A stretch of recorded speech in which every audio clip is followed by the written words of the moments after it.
आगाज करते हैं और शामिल करते हैं अब तक की अहम तरीन खबरें।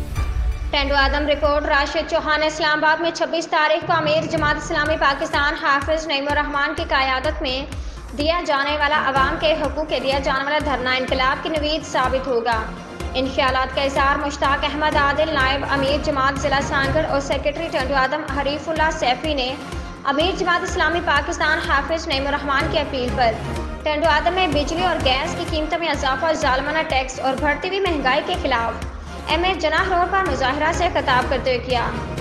जमात रहनुमाओं ने अपने खिताब में कहा कि हुक्मरानों ने अपनी अय्याशियाँ ख़त्म ना की और अवाम पे लगाए जालमाना टैक्स वापस ना लिए और अवाम को रिलीफ ना दिया तो इस्लामाबाद में जमा होने अवाम का समंदर उन्हें बहा ले जाएगा।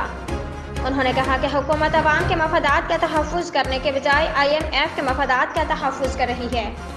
मुकर्रीन ने कहा कि हाफिज नईमुर रहमान अवाम को IMF की गुलामी से निजात दिलाने और अवाम को उनका हक दिलाने के लिए निकलने हैं और इंशाअल्लाह अवाम को उनका हक दिलाकर रहेंगे। राशिद चौहान, ब्यूरो चीफ, टेंडो आदम।